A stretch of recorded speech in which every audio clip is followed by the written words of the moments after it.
मुंबई पुण्याच्या नामांकित हॉस्पिटलच्या प्रदीर्घ अनुभवानंतर पंढरपूरकरांच्या सेवेत डॉक्टर सौ अस्मिता बागल आणि डॉक्टर गजानन बागल या स्त्रीरोग तज्ञ डॉक्टरांचं श्री स्वामी समर्थ हॉस्पिटल। हॉस्पिटलची खास वैशिष्ट्ये: वंध्यत्व निवारण केंद्र, प्रसूती तपासणी व उपचार, प्रसूती शस्त्रक्रिया, गर्भाशय पिशवीची कॅन्सर तपासणी अशा अनेक सुविधांसह अद्ययावत hospital. Shri Swami Samarth hospital, Bhosale hospital जवळ गोकुळ नगर, पंढरपूर। पुणे, बार्शी, वैराग, वाखरीच्या यशानंतर पंढरपूरमध्ये निसर्गरम्य ठिकाणी आपल्या सेवेत बाबर आणि गुंड पाटील बंधू निर्मित सागर डेव्हलपर्स घेऊन येत आहेत ओपन प्लॉटचा भव्य प्रकल्प चंद्रछाया पार्क। तुमच्या स्वप्नातील हक्काचे घर आता साकारेल पंढरपुरात। चंद्रछाया पार्कच्या माध्यमातून जिथे लवकरच नगरपालिकेचा डीपी रोड उपलब्ध होणार आहे।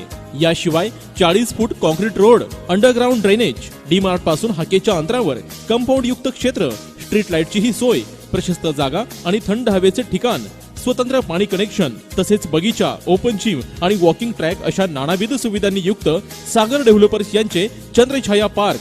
पत्ता: चंद्रछाया पार्क, चंद्रभागा बस स्थानकासमोर, जुना अकलूज बायपास रोड, पंढरपूर। बुकिंगसाठी संपर्क 97630 37257, 7057 8158 33, 94 200 93 953 आणि 9850 666 132। परमेश्वर आवताडे, बळवंतदादा पाटील, यादप्पा माळी, दत्तात्रय यादव, यशवंत होळकर, नवनाथ लुगडे, महादेव फराटे, भुजंगराव आसबे, अप्पासाहेब चोपडे, श्रीमंत मेहत्रे, मुरलीधर घुले, हनुमान शेठ दुधाळ, राहुल दाड, दादा टाकणे, दत्ता खडतरे। मंचावर उपस्थित आजिमाची सर्व सन्माननीय पदाधिकारी, या विचार विनिमय बैठकीसाठी आलेले तालुक्यातून सर्व श्रीचंद दामाजी सहकारी साखर कारखान्याचे शून्य सभासद, विविध संस्थांचे पदाधिकारी, ज्येष्ठ नागरिक आणि उपस्थित पत्रकार बंधू आणि तरुण सहकारी मित्रांनो, कारखान्याच्या निवडणुकीच्या बाबतीत विचार विनिमय करून या पुढचं धोरण नियोजन ठरवण्यासाठी आपल्याला सर्वजणांना या ठिकाणी आमंत्रित केलं। अगोदरच्या अनेक मान्यवरांनी बोलताना सद्य परिस्थिती, चालू परिस्थिती या ठिकाणी आपल्या समोर मांडली। या कारखान्याची निर्मिती स्वर्गीय मारवाडी वकील साहेब आणि स्वर्गीय रतिलाल शाह शेट्टींनी त्या काळच्या अनेक शेतकरी सभासदांना, तरुणांना, सहकाऱ्यांना विश्वासात घेऊन या साखर कारखान्याच्या माध्यमातून शेतकऱ्याचे हित बघायचं, तरुणांच्या हाताला काम द्यायचं, या भूमिकेतून या साखर कारखान्याची निर्मिती केली। आणि पहिलाच या त्यावेळचा गळीत हंगाम 1992-93च्या साली या ठिकाणी प्रथम चाचणी गळीत हंगामाचा त्या ठिकाणी शुभारंभ झाला। 92-93 पासूनचा संपूर्ण इतिहास आपल्या समोर त्या ठिकाणी आहे। इथं बरेचसे वडीलधारी मंडळी आहेत। माझं जेवढं वय आहे तेवढा त्यांच्या वयाचा, कार्याचा अनुभव आहे। त्यांनी 92-93 पासूनचा संपूर्ण इतिहास, कामकाज, कार्यकाळ त्या ठिकाणी बघितला, सत्तांतर त्या ठिकाणी बघितलेले आहे। आणि म्हणून 92-93 पासूनच्या 2011 पर्यंतच्या कार्यकाळामध्ये मी त्या ठिकाणी न बोलता 2011 साली ज्यावेळी तुम्ही 2009ला नानांच्या रूपानं एक शेतकऱ्यांचा पोरगा या नात्यानं इथल्या वडीलधाऱ्यांनी, मायमाऊल्यांनी, तरुणांनी, सर्वांनी त्या ठिकाणी आशीर्वाद देऊन पहिल्यांदा या ठिकाणी लोकप्रतिनिधी, आमदार म्हणून काम करण्याची संधी दिल्यानंतर इथल्या अनेक सहकाऱ्यांना, तरुणांना, कार्यकर्त्यांना, वडीलधाऱ्यांना सोबत घेऊन जायच्या भूमिकेतून 2011 साली ही संस्था नाना वाचली पाहिजे, टिकली पाहिजे। तुम्ही जोपर्यंत यामध्ये भाग घेत नाही तोपर्यंत आम्ही या ठिकाणी येणार नाही म्हणून अनेक कार्यकर्त्यांनी सांगितल्यानंतर 2011ला अनेक जण, अनेक विचार एकत्रित घेऊन जाऊन 2011ची त्या सहकारी साखर कारखान्याच्या नानांच्या मार्गदर्शनाखालच्या पॅनलला आपण बहुमतानं त्या ठिकाणी काम करण्याची संधी त्या ठिकाणी दिली. 2011 ते 2016 या 5 वर्षाच्या कार्यकाळामध्ये केलेल्या कामाचं लेखाजोखा आदरणीय नंदकुमार दादा असतील, आदरणीय काळंबे सर असतील, आदरणीय शशिकांत बुगडे या 3 चेअरमन म्हणून कार्यकाल काम केलेल्या त्यांनी त्या ठिकाणी सांगितले. त्या दरम्यानचं केलेला मग उच्चांकी गाळप असेल, त्या दरम्यानचा मिळालेला वसंतदादा शुगर इन्स्टिट्यूटचा पुरस्कार त्या ठिकाणी कारखान्याला असेल, कर्मचाऱ्यांच्या त्यावेळी गेलेल्या पगारे असतील, त्याचबरोबर शेतकरी सभासदांच्या रिकोणीच्या बाबतीत. कारण या 5 वर्षाच्या कालावधीमध्ये एखाद्या शेतकऱ्याला कुठली अडचण आली तर तिथल्या चेअरमनला तुम्ही हाताला जाऊन धरून विचारू शकत होता, माझ्या ऊसाचं बिल थांबलंय, माझ्या एखाद्या कामगारांचं बिल या ठिकाणी थांबलंय, माझी ही अडचण आहे, मला दवाखान्याला अडचण आहे, मला माझ्या शेतीच्या कामासाठी अडचण आहे. तुम्ही हात धरून त्या ठिकाणी थांबवू शकत होता, बोलू शकत होता. त्याने कुठली गोष्ट ऐकली नाही तर तुम्ही तुमचं म्हणणं दुखणं त्या ठिकाणी नानांच्याकडे पर्यंत जाऊन त्या ठिकाणी पोहोचण्याची जबाबदारी तुम्ही पार पाडू शकत होता. परंतु सगळं या ठिकाणी चांगलं चालत असताना 14,000 सभासद 2011 पूर्वी या दामाजी सहकारी साखर कारखान्याचे होते. परंतु नानांच्या विचाराखाली, नानांच्या मार्गदर्शनाखाली या पॅनलनं, त्या सत्ताधारी सर्व संचालक मंडळाने खुलं सभासदत्व देण्याची भूमिका या ठिकाणी पार पाडली. मंगळवेढा तालुक्यातील सर्वसामान्य शेतकऱ्यांना, ज्या शेतकऱ्यांना या सहकारी साखर कारखान्याचं सभासद व्हायचं आहे त्यांनी खुलं सभासदत्व या ठिकाणी व्हावं म्हणून आवाहन केल्यानंतर 14,000 या ठिकाणी सभासद वाढवण्याची भूमिका 11 ते 16च्या पंचवार्षिक मधल्या संचालक मंडळानं पार पाडली.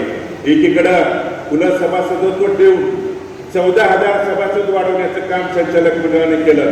परंतु या पंचवार्षिक मधल्या संचालक मंडळाची जर जबाबदारी बघितली तर कैलासवासी मारवाडी वकील साहेब, रतिचंद शाह शेट्टींच्या पासून कार्यकाळ सभासद असणाऱ्या, खांद्याला खांदा लावून काम करणाऱ्या सभासदांचं सभासदत्व रद्द करण्याचं पाप या संचालक मंडळानं केलं. आणि म्हणून आता यावेळी जर आपण त्या ठिकाणी डोळे उघडले नाहीत, त्या गोष्टीकडे जर दुर्लक्ष केलं, माझ्या मतानं माझ्या या ठिकाणी सहभागानं काय होणार आहे म्हणून जर आपण त्या ठिकाणी दुर्लक्ष केलं तर अगोदरच्या मान्यवरांनी अनेक वक्त्यांनी त्या ठिकाणी बोलताना सांगितलं की आता जर आपण दुर्लक्ष केलं तर इथून पुढची निवडणूक या ठिकाणी लागेल का नाही यासारखी सुद्धा या ठिकाणी शंका आहे.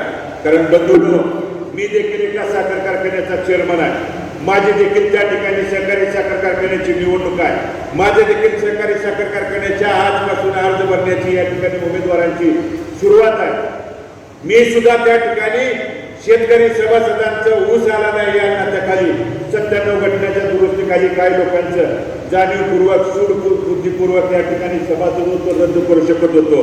परंतु आम्हाला या ठिकाणी नानांची शिकवण आहे की कुणाच्याही सभासदत्वाला ज्या सभासद उभा राहिला त्या सभासदांच्या सभासदत्वाला असेल त्यांच्या हक्काला या ठिकाणी कुठलाही या ठिकाणी गदा आणण्याचं पाप तुम्ही करू नका म्हणून यापूर्वी देखील नानांची आम्हाला ही शिकवण असायची. आणि म्हणून मी या ठिकाणी वार्षिक सर्वसाधारण सभेत त्या ठिकाणी सांगितलं, भले अपुरी शेअरची रक्कम असेल, भले एखाद्या सभासदाचा ऊस त्या ठिकाणी आला नसेल, परंतु मी एकाही शेतकरी सभासदांचं सभासदत्व रद्द करणार नाही म्हणून वार्षिक सर्वसाधारण सभेत त्या ठिकाणी सांगितलं. 28,000 सभासद होते. मयत सभासदांना त्या ठिकाणी सांगितलं की ज्या ज्या वारसांना या ठिकाणी आपण वारस नोंद करायचे आहे, तुम्ही वारस नोंदीचं या ठिकाणी तुम्ही अर्ज करा, दाखले त्या ठिकाणी द्या. आणि म्हणून ते सर्व या ठिकाणी ज्या ज्या सभासदांचे दाखले आलेले आहेत त्यांची या ठिकाणी मी नोंदी घेऊन त्या ठिकाणी त्यांना सुद्धा सभासद देण्याची भूमिका एकीकडे पार पाडली. मात्र दुसरीकडे जर परिस्थिती बघितली तर आज 19,500 ज्यांच्या घामाच्या दामातून त्या ठिकाणी हे सहकारी साखर कारखाने उभा राहिले आहेत त्यांना नोटिसा पाठवून त्यांचं सभासद रद्द करण्याचं पाप एकीकडे केलं होतं. परंतु आपल्या सर्वांच्या साक्षीनं ज्यावेळी 13 फेब्रुवारी 2021ला त्या ठिकाणी नानांची जयंती पण मंगळवेढ्यामध्ये आपण या ठिकाणी जयंती साजरी केली, त्यावेळी या राज्याचे सहकार मंत्री नामदार बाळासाहेब पाटील साहेब त्या ठिकाणी त्या कार्यक्रमाला आले होते. आणि म्हणून आपण सर्वांनी त्या ठिकाणी सहकार मंत्री साहेबांना त्या ठिकाणी सांगितलं की हे जे आमच्यावरती सभासदत्व रद्द करण्याचा जो काय या ठिकाणी पाप हे संचालक मंडळ करत आहे, या शेतकऱ्यांच्यावरती अन्याय करत आहे, ते त्या ठिकाणी दूर करावं म्हणून सांगितल्यानंतर ताबडतोब त्या ठिकाणी दखल घेतली आणि म्हणून त्या 19,500 सभासदांचं सभासदत्व या ठिकाणी जे रद्द होणार होतं त्याला न्याय देण्याची भूमिका त्या ठिकाणी पार पडली. परंतु त्यामध्ये देखील काही 2-2.5 हजार सभासदांचं या ठिकाणी सभासदत्व रद्द करण्याचं पाप त्या ठिकाणी या संचालक मंडळाने केलं आणि म्हणून अशा लोकांपासून सावध राहण्याची भूमिका मी आपल्याला या ठिकाणी सर्वप्रथम कळकळीची या ठिकाणी विनंती करतो. 2016ला सगळी परिस्थिती, सगळा कारखाना या ठिकाणी उच्चांकी दर त्या दरम्यानचा असेल, उच्चांकी रिकव्हरी असेल, गाळपाला आलेल्या सर्व ऊसांचं या ठिकाणी देणं ते या संचालक मंडळानं दिलं असताना देखील गैरसमज पसरवल्यामुळं या ठिकाणी सभासदांनी त्या ठिकाणी या संचालक मंडळाला जरी या ठिकाणी नाकारलं असतं तरी तिथं त्यावेळी झालेला पराभव त्या ठिकाणी मान्य करून या शेतकऱ्यांच्या मध्ये सर्वसामान्यांमध्ये मिसळायची भूमिका आदरणीय नानांनी त्या काळी या ठिकाणी घेतली. परंतु 18/2/2016 18 फेब्रुवारी 2016ला या ठिकाणी या कारखान्याचं सत्तांतरण झाल्यानंतर त्यापूर्वी शशिकांत गुगडे यांनी चेअरमन पदाचा कार्यकाळ करत असताना त्या दरम्यानची जर परिस्थिती आणि वस्तुस्थिती तुमच्या समोर जर सांगायची झाली, मांडायची झाली तर बंधूंनो 18 फेब्रुवारी 2016ला आपल्या दामाजी सहकारी साखर कारखान्याच्या गोडाऊनमध्ये 3,32,855 साखर पोती त्या ठिकाणी शिल्लक होती आणि सीझन सुरू असताना कारखान्याचं या ठिकाणी इलेक्शन झालं, सत्तांतरण झालं आणि फक्त 36,850 साखर पोत्याचं उत्पादन त्यांच्या कार्यकाळामध्ये झालं. अशी एकूण 3,69,705 एवढी साखर पोती. हे मी जे सांगतोय ते कागदपत्रासहित सांगतोय. कुणाला पत्रकार बांधवाला असेल, कुणाला एखाद्या सदस्य सभासदांना याची माहिती किंवा याचे कागदपत्रासहित पुरावा जर पाहिजे असेल तर मी त्यांच्यापर्यंत या ठिकाणी कागदपत्रे सहित देऊ शकतो. या 3,69,705 कोट्याचं जर त्या दरम्यानच्या काळातला जर या साखरेचा दर जर आपण बघितला तर साधारणतः 111 कोटीची रकमेची साखर हे आपल्या या साखरेच्या या गोडाऊनमध्ये त्या ठिकाणी होती आणि 10,000 मेट्रिक टन त्या ठिकाणी मोलॅसिस त्या ठिकाणी संचालक मंडळाच्या कार्यकाळामध्ये होतं आणि त्या दरम्यानचा जर या ठिकाणी दर बघितला तर 5 कोटीच्या मोलॅसिसची जर रक्कम पकडली तर एकूण या संचालक मंडळाने त्यांचा कार्यकाळ सोडत असताना 116 कोटी रुपयाच्या त्या ठिकाणी साखरेचा आणि मोलॅसिसची रक्कम त्या ठिकाणी होती. आणि त्यावेळी देणं किती म्हणत असाल या ठिकाणी तर ऊस बिल, तोडणी वाहतूक, पगार आणि एमएससी बँक आणि इतर बँकेचे जे देणे असतील, हप्ते असतील, व्याज असेल ही सगळी रक्कम 105 कोटी त्या ठिकाणी सगळे या ठिकाणी 105 कोटी रुपये देणे होती. 116 कोटी रुपये त्या ठिकाणी कारखान्याकडे पैसे होते आणि 105 कोटी रुपये देणे होती. परंतु सत्तांतरण झाल्यानंतर त्यांनी या ठिकाणी आरोप प्रत्यारोपामध्ये सांगितलं की संचालक मंडळाने या ठिकाणी गैरकारभार केला, कारभार भ्रष्टाचार केला म्हणून उलट त्या ठिकाणी चुकीची दिशाभूल अफवा पसरवण्याचं काम या ठिकाणी केलं. आणि म्हणून बंधूंनो या निवडणुकीला सामोरं जात असताना या मंचावरील सर्व या ठिकाणी गट पक्ष पार्टी सगळ्या बहुजन समाजातल्या नेत्यांना, प्रमुख पदाधिकारी, वडीलधाऱ्यांना आणि उपस्थित तरुण सहकाऱ्यांना आवाहन आणि विनंती करायची आहे. 2016ला सगळी परिस्थिती चांगली असताना 14,000 सभासदत्व या ठिकाणी वाढवलेलं असताना शेतकऱ्याला त्यांचं घामाचं दामाचं या ठिकाणी पै दिली असताना कामगारांना या ठिकाणी न्याय दिला असताना सुद्धा सत्तांतरण का झालं याचं सुद्धा या ठिकाणी आपण विचार विनिमय आणि त्याच्या खोलात जर या ठिकाणी गेला तर बंधूंनो शेतकरी सभासदांना भरभरून त्या दरम्यानच्या काळात सुद्धा आपल्याला दिलेला आहे. आणि म्हणून अध्यक्ष या नात्यानं मी या ठिकाणी आज बोलताना मला आवाहन आणि विनंती करायची आहे. मी यापूर्वी देखील म्हणलं, आजही म्हणतोय, माझं वय तुमच्या अनुभवापेक्षा या ठिकाणी कमी आहे आणि म्हणून मी आज आपण या ठिकाणी अध्यक्षस्थान दिलं, नेतृत्व दिलं तरी नेतृत्व करण्यापेक्षा तुमच्या सगळ्यांच्या सहकार्यानं नेतृत्व यापेक्षा सुद्धा ही संस्था टिकली पाहिजे, ही संस्था चालली पाहिजे यासाठी प्रामाणिक प्रयत्न आदरणीय नानांचा होता. त्या तुमच्या मंचावरती बसलेल्या सर्व नेते मंडळींचा आहे. आणि म्हणून आपण सर्वजणांनी या अगोदरच्या आदरणीय आप्पासाहेबांनी अगोदरच्या अनेक मान्यवरांनी बोलताना सांगितलं की आपण काय करायचं ठरवलं तर या नियोजनानंच होणार आहे. कारण 2016ची जर परिस्थिती बघितली तर बंधूंनो 21 उमेदवारापैकी 14 उमेदवार फक्त आणि बाकीचे 6 उमेदवार त्या ठिकाणी कोण 300 मतांना 400, 500, 600, 900 मतांचा शेवटचा आकडा आपल्या उमेदवाराचा असणार आहे. परंतु इथं मंचावर बसलेल्या सर्व मान्यवरांनी, उपस्थित असलेल्या सर्व गाव लेवलच्या प्रमुख पदाधिकाऱ्यांनी आणि सभासदांनी एकदा छातीवरती हात ठेवून आपण सत्य विवेक बुद्धीने सांगा की 2016ची त्या दरम्यानची निवडणूक लागली होती त्यावेळी, कारण निवडणुकीला उद्या देखील आपण सामोरं जात असताना 26,000 सभासदांमधून 28,000 सभासदांमधून अनेक या ठिकाणी 100, 200, 300, कारण इच्छा व्यक्त करणं, मागणं, भांडणं, बोलणं हे स्वाभाविक आहे. मागितलं पाहिजे, बोललं पाहिजे, सांगितलं पाहिजे पर्यंत ठीक आहे. परंतु ज्यावेळी पार्टी आणि परिवार म्हणून ज्यावेळी आपण एखादा निर्णय घेत असतो त्यावेळी तो निर्णय सगळ्यांनी मान्य करून त्या ठिकाणी एकत्रित जायला पाहिजे. या भूमिकेचा मी तुमचा तरुण सहकार्य आहे. आणि म्हणून 2016ला ज्यावेळी नानाजी आणि वडीलधाऱ्यांनी त्यावेळी निर्णय झाला त्यावेळी सत्सक विवेक बुद्धीनं मंचावर उपस्थित असणाऱ्या वडीलधाऱ्यांनी, प्रमुखांनी असेल किंवा गाव पातळीच्या तरुण सहकार्याने एकदा आपल्याला स्मरून विचारा. त्यावेळी आपण जर प्रामाणिक, भले मला तिकीट नाही दिलं, भले मला थांबावं लागलं, कारण तुमच्या मनामध्ये सगळ्यांच्या हे आहे की आता जर आपण या ठिकाणी भाग नाही घेतला, आता जर आपण या गोष्टीकडे दुर्लक्ष केलं तर पुढची पंचवार्षिक निवडणूक ही होणार नाही, हे देखील आपल्या सर्वांना माहीत आहे. परंतु सभासद तुमच्या पाठीशी भरभरून माफ द्यायला त्या ठिकाणी तयार आहे. आदरणीय वकील साहेबांनी बोलताना सांगितलं की संघटनेचा या ठिकाणी निवडणुकीपुरता विचार. वकील साहेब, मला आवर्जून आपल्याला या ठिकाणी सांगायचं आहे की 2011ची निवडणूक नानांच्या मार्गदर्शनाखाली पार पाडत असताना नानांनी सर्व या ठिकाणी नेते मंडळीला गट तट पक्ष पार्टी न बघता सर्वांना सोबत घेऊन जात असताना या ठिकाणी काय करायचं, कशा पद्धतीने आपण पुढे जायचं हे विचारल्यानंतर अनेक तरुणांनी असेल, अनेक सहकाऱ्यांनी सांगितलं की नाना तुमच्या कुटुंबाचं, कारण मारवाडी वकील साहेब आणि शेठजींच्या कार्यकालापासून माझ्या सरकुलीत देखील 95 सभासद आहेत. माझ्या कुटुंबातले जवळजवळ 10 सभासद त्या ठिकाणी या दामाजी सहकारी साखर कारखान्यासाठी आहेत. माझी आई स्वतः त्या ठिकाणी सभासद आहे. माझ्या गावामध्ये 95 सभासद आणि माझा ऊस आदरणीय मारवाडी वकील साहेबांच्या पासून कुटुंबाचा त्या ठिकाणी बैलगाडीच्या क्षेत्रामधला येतो. त्यावेळीच्या अनेक सहकाऱ्यांनी सांगितलं की नाना तुमच्या कुटुंबातलं त्या ठिकाणी संचालक मंडळामध्ये या ठिकाणी घ्यावं.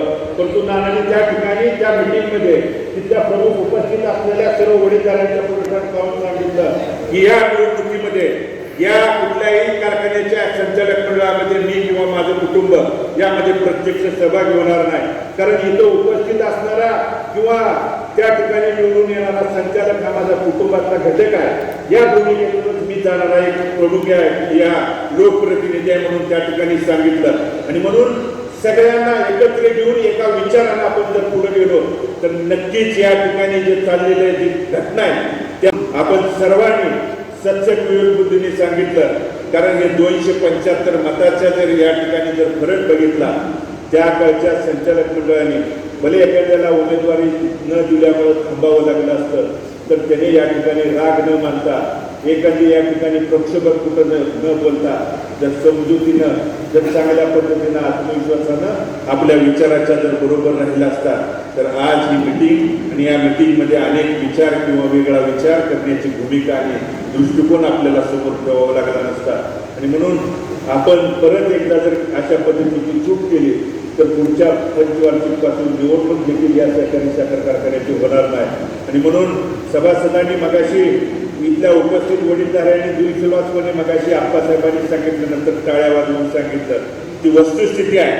मंचावरच्या नेते मंडळींनी सभासदांना सांगायच्या अगोदर तुम्ही एकदा हात वर करून सांगा की जे काही झालं, कारण आपल्या या 28,000 सभासदांमधून त्या ठिकाणी किती जरी 100, 200, 300 अर्ज जरी या ठिकाणी इच्छुकांची संख्या झाली तरी ब्रह्मदेव जरी आला तरी शेवटी संधी आपण 21 जणांना त्या ठिकाणी देणार आहे. आणि म्हणून ज्यांना थांबावं लागलं, ज्यांना या ठिकाणी माघार घ्यावं लागली, तरी मनाचा या ठिकाणी मोठेपणा दाखवून मनामध्ये कुठलीही या ठिकाणी मला मी निवडणुकीची तयारी केली परंतु मला थांबावं लागलं, मला या ठिकाणी माझा कमीपणा झाला, माझ्या पत्रिकेत त्या ठिकाणी नाव टाकलं नाही, मला या ठिकाणी बैठकीचा निरोप दिला नाही, अशा छोट्या छोट्या गोष्टीकडे जर आपण या ठिकाणी बघितलं तर अशा गोष्टी केल्या तर इथून पुढचा काळ वडीलधारे असतील किंवा तरुण शेतकऱ्यांच्या, कारण आपण अनेक कार्यकाल या पूर्वीचा काळ या ठिकाणी बघितलेला आहे आणि म्हणून काळ देखील तुम्हाला भविष्यात या ठिकाणी तुमच्या हातात संधी असताना तुम्ही काही करू शकला नाही आणि म्हणून ही काळ देखील तुम्हाला त्या ठिकाणी माफ करणार नाही आणि म्हणून सभासदांना विचारण्याच्या अगोदर मंचावरल्या सर्व वडीलधाऱ्या नेते मंडळींना एकदा तुम्ही हात वर करून सांगा की जो आपण तुमच्या मनामध्ये आहे एकजुटीनं लढण्याचा, या एकजुटीनं परिवर्तन करण्याचा जो तुमचा या ठिकाणी मनामध्ये आहे तो या ठिकाणी तुमच्या दृष्टिकोनातून तुमचे हात वर करून सांगा आणि मग नंतर तुम्ही सभासद सांगा की हात वर करून केलेल्या आहे नेत्यांच्या पाठीमागं भले काय या ठिकाणी चूक असेल किंवा कुणाला थांबायची त्या ठिकाणी जबाबदारी सांगितल्यानंतर मोठ्या मनानं ती मानून ज्यावेळी हे पॅनल आपण या ठिकाणी सर्व एक विचाराने करू त्यावेळी तुम्ही देखील भरभरून आशीर्वाद गाव पातळीला जाऊन द्याल, एकदा हात वर करून तुम्ही देखील या ठिकाणी सांगावं. कारण या शेतकऱ्यांच्या हितासाठी, शेतकऱ्यांच्या हक्कासाठी त्या ठिकाणी ही निवडणुकीला सामोरं जाण्याची आमची भूमिका आहे. त्यामध्ये नेतृत्व कुणी करावं, नेता कुणी व्हावं यापेक्षा शेतकऱ्यांना, सभासदांना आणि या ठिकाणी कर्मचाऱ्यांना असेल तिथल्या तोडणी वाहतूकदारांना या ठिकाणी न्याय मिळावा ही भूमिका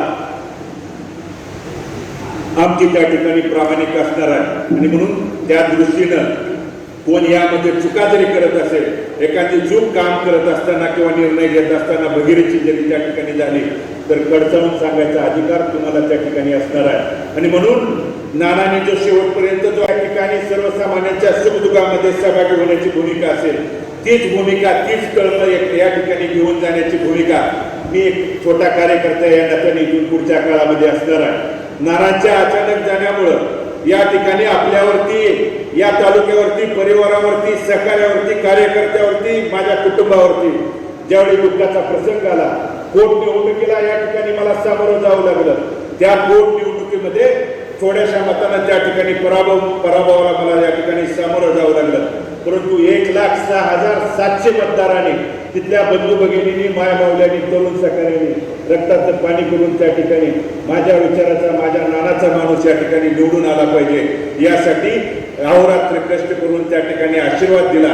परंतु थोड्या जरी मतानं पराभव झाला असला तरी मी देखील उदार अंतकरणानं, कारण यशाला अनेक या ठिकाणी बंधूंनो वाटेकरी असतात, परंतु पराभवाला मी स्वतः त्या ठिकाणी समोर जाऊन त्या ठिकाणी सांगितलं की भले पराभव जरी त्या ठिकाणी झाला असला तरी इथल्या सर्वसामान्यांसाठी, इथल्या शेतकऱ्यासाठी जी नानांनी लढण्याचं बळ दिलंय, जी ताकद दिली आहे, प्रेरणा दिली आहे ती घेऊन जाण्याची भूमिका इथून पुढच्या काळामध्ये असणार आहे. आणि म्हणून नानांचं जे स्वप्न आहे 35 गावच्या पाण्यासाठीचं असेल किंवा म्हैसाळ टेंबूच्या त्या ठिकाणी योजनेला पाणी मिळावं असेल, गेल्या 9-10 महिन्यामध्ये ज्या वेळी मी साखर कारखान्याच्या माझ्या अडचणीसाठी आदरणीय नामदार जयंतराव पाटील साहेब असतील, आदरणीय अजितदादा असतील, आदरणीय पवार साहेब असतील या नेते मंडळींना भेटल्यानंतर त्यांच्याकडे वेळोवेळी त्या ठिकाणी सांगितलं की साहेब आमची ही जी योजना आहे, नानांचं स्वप्न होतं की त्या ठिकाणी माझ्या शेतकऱ्याला, माझ्या तिथल्या तरुणांना त्या ठिकाणी शेतीला पाणी मिळालं पाहिजे. कारण माझ्या नानांनी त्या ठिकाणी 2009ला त्या लोकांना ठणकावून सांगितलं होतं, वडीलधाऱ्यांना सांगितलं होतं की तुमची पिढी या ठिकाणी पाणी करून या ठिकाणी अहोरात्र करून कष्ट करते आहे, पण तरुणांना सांगितलं होतं की भले आपण दुष्काळात जन्मलो असलो तर दुष्काळात त्या ठिकाणी मरायचं नाही म्हणून सांगितलं होतं. आणि म्हणून त्यांचं राहिलेलं अपुरं स्वप्न, कारण 2009 ते 2014 या कार्यकाळामध्ये पहिल्यांदा त्या ठिकाणी आपण निवडून दिल्यानंतर अनेक विरोधकांनी, अनेक या ठिकाणी राजकीय विरोधकांनी सांगितलं होतं की 35 गावची पाण्याची योजना हे मृत जळ आहे, कधीच या ठिकाणी ही योजना मंजूर होणार नाही म्हणून त्या ठिकाणी अनेक जणांनी वल्गना केल्या होत्या. परंतु त्यावेळी तत्कालीन सरकारच्या पण अडचणी होत्या. विदर्भ मराठवाड्याचा अनुशेष जोपर्यंत भरून काढला जात नव्हता तोपर्यंत पश्चिम महाराष्ट्रातली कुठलीही योजना मंजूर करून द्यायची नाही, हे असा या ठिकाणी विधिमंडळामध्ये प्रस्ताव संमत झालेला होता. परंतु तत्कालीन मुख्यमंत्री असतील, तत्कालीन त्या ठिकाणी राज्यपाल असतील यांच्याकडे वेळोवेळी पाठपुरावा करून विशेष बाब म्हणून या ठिकाणी गेल्या 20-25 वर्षातली ही पहिली योजना आहे जी आपली 35 गावची या ठिकाणी योजना आहे ती मंजूर करण्याचं काम आदरणीय नानांनी त्या ठिकाणी केलं. परंतु 2014ला आपल्या सर्वांचं आपण नानांना दुसऱ्यांदा जरी आमदार म्हणून निवडून दिल्यानंतर आपलं दुर्दैव की आपल्या विचाराचं, शेतकऱ्याचं सरकार त्या ठिकाणी येऊ शकलं नाही. आणि म्हणून त्या गावातल्या योजनेमधल्या 24 गावातली 14 गावं वगळण्याचं पाप, 14 गावं आणि 1.2 TMC वगळण्याचं पाप त्या सरकारने केलं. परंतु तिसऱ्यांदा ज्यावेळी तुम्ही त्या ठिकाणी नानांना आशीर्वाद दिला आणि 2019ला आपल्या विचाराचं शेतकऱ्याच्या विचाराचं सरकार ज्यावेळी आलं ते वगळलेली 14 गावं आणि वगळलेलं 1.2 TMC पाणी परत एकदा आदरणीय नामदार जयंतरावजी पाटील साहेबांच्या या ठिकाणी पाठीमागे लागून परत एकदा त्या पाण्याचा आणि वगळलेल्या गावाचा समाविष्ट करून त्या ठिकाणी योजना बंधू मुख्यमंत्र्यांच्या ऑफिसमध्ये त्या आपल्या 35 गावच्या योजनेची फाईल आहे आणि ती पूर्ण करण्याची जबाबदारी मी भले त्या ठिकाणी थोड्या मताने पराभव जरी झाला असला तरी तुमचा कार्यकर्ता आहे आणि म्हणून लोकप्रतिनिधी कोण आहे यापेक्षा सुद्धा नानांच्या या ठिकाणी विचाराचा वारस म्हणून ती पूर्ण करण्याची भांडण्याची त्या ठिकाणी न्याय मागण्याची जबाबदारी तुमचा सहकार्य नात्यानं ती पूर्ण करून घेण्याची जबाबदारी माझी त्या ठिकाणी असणार आहे. टेकू मैत्राच्या गावामध्ये त्या ठिकाणी विक्रिका क्रमांक 1 मधून रेवाडी लोणार मंदाबाद मुंदूर या भागामध्ये पाणी सोडण्याचं काम कारण 9 एप्रिलला आदरणीय जयंतराव पाटील साहेबांना आम्ही भेटायला आम्ही जाणार म्हणल्यानंतर त्यावेळी आमच्या सहकारी बसू पाटील असतील नितीन पाटील गुलाब चोरबले आणि त्या गावातल्या 40-50 जणांना घेऊन आम्ही त्या ठिकाणी भेटायला गेलो होतो. त्यावेळी अनेक सहकाऱ्यांनी सांगितलं की 9 एप्रिलला तुमचा वाढदिवस आहे तुम्ही कसे येणार आणि म्हणून मी त्यांना सहकाऱ्यांना सांगितलं की माझा वाढदिवस या ठिकाणी या आपल्या नानांच्या स्वप्नापेक्षा किंवा शेतकऱ्यांच्या मिळालेल्या पाण्यापेक्षा महत्वाचा नाही. वाढदिवस या ठिकाणी आपला न्याय हक्क आपल्याला मिळाल्यानंतर तो वाढदिवस मला साजरा करण्याचा आनंद त्याच्यापेक्षा या ठिकाणी द्विगुणित असणार आहे आणि म्हणून 9 एप्रिलला आम्ही त्या ठिकाणी आदरणीय जयंतराव पाटील साहेबांना भेटल्यानंतर ताबडतोब त्यांनी या ठिकाणी फोन करून संबंधित अधिकाऱ्याला सांगितल्यानंतर वितरिका क्रमांक 1 मधून या ठिकाणी बंधाऱ्यामध्ये पाणी भरण्याचं काम केलं. वितरिका क्रमांक 2 मध्ये मारुडी लवंगी सलगर बुद्रुक सलगरपूर साखवण तलावामध्ये पाणी त्या ठिकाणी आलेलं आहे. बंदिस्त पाईपमध्ये आसबेवाडी चिखलकी जंगलकी बावची शिवणकी येळगी सोटी आणि सलगर बुद्रुकचा काही बंदिस्त पाईपलाईनचा या ठिकाणी भाग आहे. परंतु तांत्रिक कारणामुळे काही अडचणी या ठिकाणी निर्माण झाल्या होत्या. आज थोड्या वेळापूर्वी सकाळी सलगर बुद्रुकचे सर्व शेतकरी बांधव त्या ठिकाणी मला भेटण्यासाठी आले होते. ताबडतोब संबंधित अधिकाऱ्यांना सांगितल्यानंतर या ठिकाणी तांत्रिक कारण म्हणजे काय की आपल्याला या ठिकाणी पाणी मिळवण्यासाठी 300 PSच्या वर या ठिकाणी आपल्याला प्रेशर त्या ठिकाणी द्यावं लागतं आणि 300 PSच्या वर प्रेशर दिल्यानंतर जल भागामधून ज्या भागात पाणी येतं त्या ठिकाणी कॅनल फुटणे किंवा या ठिकाणी कॅनल फुटणे तिथं पाण्याच्या काही समस्या अडचणी त्या ठिकाणी निर्माण होत होत्या. परंतु संबंधित अधिकाऱ्याला सांगितल्यानंतर तिथल्या सलगर बुद्रुकच्या गावकऱ्यांच्या शेतकऱ्यांच्या समोर लाऊडस्पीकरवरून अधिकाऱ्याला सांगितलं आणि त्यांनी सांगितलं की फक्त 2 दिवसाचा आम्हाला वेळ द्या आम्ही त्यामध्ये नक्कीच सुधारणा करून त्या शेतकऱ्यांना सुद्धा न्याय देण्याची भूमिका त्या ठिकाणी पार पाडतो. कारण मनामध्ये एकच या ठिकाणी स्वप्न आहे की भले या ठिकाणी पराभव जरी झाला असला तरी इथल्या संबंधित शेतकऱ्यांना वडीलधाऱ्यांना इथल्या कष्टकऱ्यांना इथल्या सभासदांना इथून पुढच्या काळामध्ये कार्यकाळ वाटचाल करत राहायची. म्हणून त्यासाठी तुमच्या सर्वांच्या सहकार्याची तुमच्या सगळ्यांच्या आशीर्वादाची त्या ठिकाणी गरज आहे आणि म्हणून जर परिस्थिती बघितली तर दामाजी कारखान्याच्या गेल्या 5 वर्षातला जर इतिहास आणि कार्यकाळ जरी बघितला त्याचबरोबर आदरणीय अगोदरच्या मान्यवरांनी सांगितलं की टापटेक कारखान्याची परिस्थिती धनगर समाजाचे नेते आदरणीय भाऊसाहेब उपनरांनी देखील अनेक या ठिकाणी मनोगतामध्ये सांगितलं की कशा पद्धतीने त्यांच्या कुटुंबाला त्या ठिकाणी त्रास देऊन तो देखील साखर कारखाना बंद करण्याचं पाप त्या ठिकाणी केलं आणि म्हणून सभासद कशा पद्धतीचा आणि कोणत्या पद्धतीचा तुम्ही न्याय मागू शकता. एक छोटंसं तुम्हाला या ठिकाणी अतिशय मन हेलावून टाकणारं एक उदाहरण तुम्हाला सांगतो.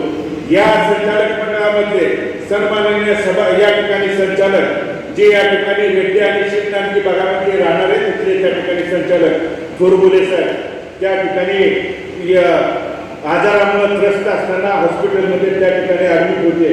वेळोवेळी या दामाजी कारखान्याच्या प्रशासनाला आणि सहकार्याला त्या ठिकाणी वेळोवेळी मदत मागितली होती. त्यांच्या ऊसाचं असेल त्यांच्या कष्टाचं त्या ठिकाणी पैसे मागितले होते. परंतु तिथल्या दामाजी कारखान्याच्या प्रशासनाने आणि चेअरमन व्हाईस चेअरमन म्हणून घेणाऱ्या लोकांनी त्या ठिकाणी एका संचालकाला त्या ठिकाणी न्याय देण्याची भूमिका पार पाडली नाही. त्यांना या ठिकाणी मृत्यूला सामोरं जावं लागलं. कुटुंबानं बोलून उघडपणे त्यांची भूमिका मांडली. परंतु बंधूंनो हे राजकारणासाठी मी वाक्य किंवा शब्द वापरत नाही. संचालक मंडळाचा त्यांनी कधी गांभीर्यानं तळमळीनं या ठिकाणी दुःखाच्या प्रसंगी त्यांनी कधी विचार केला नाही. त्या ठिकाणी तुमच्यासारख्या सभासदांचा कशा पद्धतीने विचार करू शकणार आहे. आणि म्हणून अशी लोक जोपर्यंत या ठिकाणी तुम्ही बाजूला सरत नाही तोपर्यंत आपल्या या ठिकाणी लोकांना चांगल्या पद्धतीचा दिवस या ठिकाणी येणार नाही. कारण गेल्या 5 वर्षाच्या कार्यकाळामध्ये आदरणीय मारवाडी वकील साहेब आणि आदरणीय रतन जगदीश शाह शेठजी ज्यांनी या सर्वसामान्य शेतकऱ्याला घेऊन त्या ठिकाणी हा कारखाना उभा राहिला. या कारखाना उभा राहत असताना त्यांच्या कार्याची कामाची प्रेरणा मिळावी म्हणून पूर्णाकृती पुतळा त्या ठिकाणी बसवण्याचं काम नानांच्या मार्गदर्शनाखाली संचालक मंडळाने त्या ठिकाणी पार पडलं. आणि म्हणून पुनश्च एकदा इथल्या वडीलधारी शेतकरी सभासदांना आणि इथल्या तरुण सहकाऱ्यांना कळकळीची विनंती आहे. कारण आपण या ठिकाणी विचारपूर्वक, कारण 2016ला मनामध्ये कुठलाही गट तट या ठिकाणी कमीपणा, मला बोलवलं नाही, मला या ठिकाणी सांगितलं नाही, मला माघार घ्यावं लागली, हा जर विचार या ठिकाणी मनामध्ये दूर करून जर आपण काम केलं असतं तर हे दिवस, ही मिटिंग, या पद्धतीचं नियोजन करायची वेळ आणि या ठिकाणी या अडचणीला तोंड देण्याची वेळ तुमच्या माझ्यावरती, इथल्या सभासदांवरती येऊ शकली नसते. आणि बंधूंनो, परत त्या पद्धतीची चूक जर आपण केली तर त्या पद्धतीचा येणारा काळ, येणारी पुढची पिढी तुम्हाला किंवा कुणालाच या ठिकाणी हे आपल्याला माफ करू शकणार नाही. आणि म्हणून बंधूंनो, आजपासून या ठिकाणी या कारखान्याच्या संदर्भातल्या निवडणुकीचे अर्ज भरण्याची या ठिकाणी 3 ते 9 तारखेपर्यंत आहे.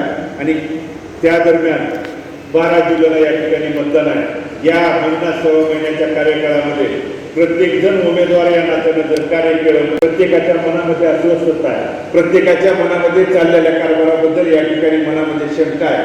परंतु आपण जर बोललं नाही, कारण 2011 ते 2016 मध्ये प्रत्येकाला, सभासदाला, शेतकऱ्याला, त्या ठिकाणी कर्मचाऱ्याला या ठिकाणी म्हणणं मांडायचा अधिकार होता, भांडायचा अधिकार होता, हाताला धरायचा अधिकार होता. पण तो अधिकार गेल्या 5 वर्षात किती लोकांना मिळाला याचा सुद्धा या ठिकाणी जाब विचारण्याची वेळ आपल्या सर्वांच्या वरती त्या ठिकाणी आलेला आहे. आणि म्हणून इथून पुढच्या सव्वा महिन्याच्या काळामध्ये सचट बुद्धीनं आपलं या ठिकाणी विचार जाग्यावरती ठेवून कुठलाही परत एकदा, कारण या गोष्टीचा तुम्ही विचार करत असाल की वेळोवेळी का वारंवार मी या ठिकाणी आव्हान आणि विनंती करतोय, कारण इच्छुकांनी मागणाऱ्यांनी जरूर त्या ठिकाणी मागावं, भांडणाऱ्याने जरूर त्या ठिकाणी भांडावं. मागणं, बोलणं, या ठिकाणी भांडणं आपला अधिकार आहे. आपण या ठिकाणी परिवार म्हणून एकत्रित आलोय. परंतु ज्यावेळी निर्णय होईल त्यावेळी तो निर्णय सन्मानपूर्वक स्वीकारणं देखील आपली सर्वांची या ठिकाणी जबाबदारी आहे. आणि तो त्या निर्णयाशी प्रामाणिकपणे जर आपण काम केलं तर नक्कीच आपल्याला यश या ठिकाणी येणार आहे. त्या दृष्टीनं आपण सर्वांनी प्रयत्न करावा. ज्या ज्या अडचणी या ठिकाणी सरकार दृष्टीनं असणार आहे त्यावेळी सरकार दृष्टीनं त्या अडचणी या ठिकाणी मांडण्याची, त्या ठिकाणी न्याय घेण्याची भूमिका आमची सरकारी या ठिकाणी असणार आहे. कारण एकीकडं गेली 5 वर्षाच्या कार्यकाळामध्ये काम करत असताना बसून एक छोटंसं तुम्हाला या देखील वचननामा गेल्या या सत्ताधारी असणाऱ्या संचालक मंडळाचा वचननामा माझ्या हातामध्ये आहे. बंधूंनो, गेल्या 5 वर्षामध्ये या संचालक मंडळाने या सभासदांसाठी काय काय करतो म्हणून सांगितलं होतं. तुमच्या पुढे 3-4 प्रमुख वाक्य तुमच्या पुढे एक ठिकाणी वाचून दाखवतो.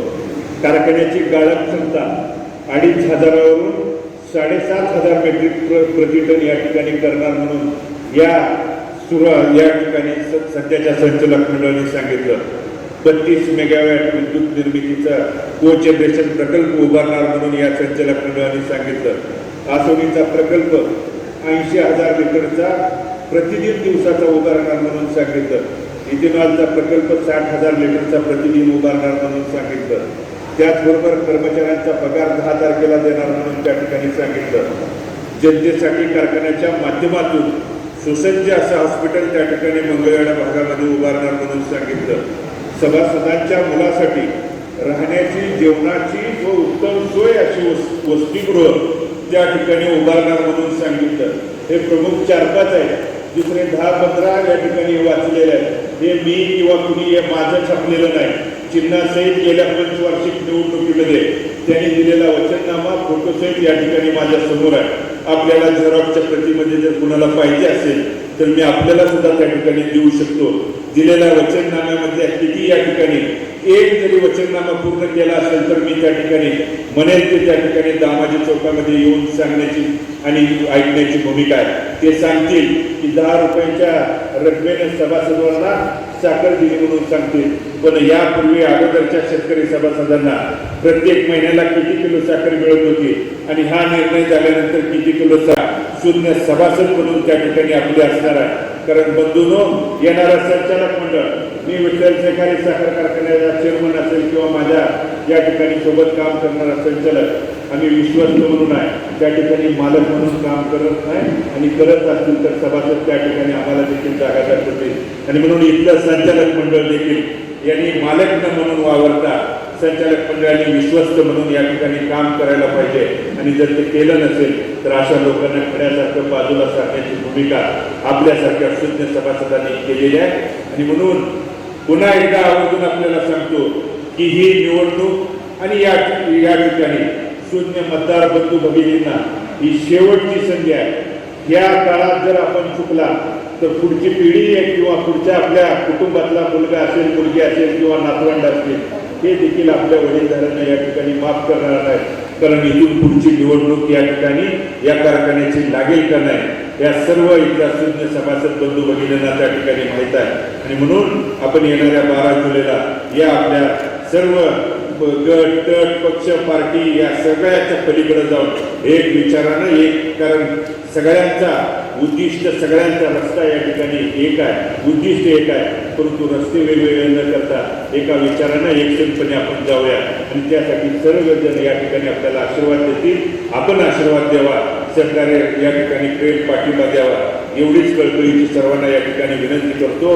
आपण 1-2 दिवसापूर्वी, कारण ही निवडणूक प्रक्रिया जाहीर झाल्यानंतर 2 दिवसाच्या कालावधीमध्ये या ठिकाणी आपल्याला आमंत्रण दिलं. बऱ्याच मंडळींच्याकडं, बऱ्याच प्रमुख पदाधिकाऱ्याकडं, वडीलधाऱ्याकडं, शेतकऱ्यांच्याकडे जरी आमंत्रण या ठिकाणी पोहोचू शकलो नसलं तरी काही बरेच शेतकरी सभासद, आपली वडीलधारी प्रमुख पदाधिकारी आजच्या मिटिंगला उपस्थित राहू शकले नसते तरी त्यांच्यापर्यंत सुद्धा पोहोचण्याची भूमिका आमची इथून पुढच्या काळामध्ये असणार आहे. आणि म्हणून त्यांच्यापर्यंत पोहोचून आपण सर्वांनी या ठिकाणी काम करावं, आशीर्वाद द्यावा, एवढीच कळकळीची या ठिकाणी आपल्या सर्वांना विनंती करतो. आपण उपस्थित राहिला त्याबद्दल आपल्या सर्वांचा अंतःकरणपूर्वक या ठिकाणी आभार व्यक्त करून मी माझं या ठिकाणी मनोगत थांबवतो. धन्यवाद. जय हिंद, जय महाराष्ट्र. ताज्या घडामोडी पाहण्यासाठी आमच्या YouTube चॅनलवरील PVR म्हणजेच पंढरी वार्ता या न्यूजला सबस्क्राईब करा आणि शेजारील बेल आयकॉनवर क्लिक करा.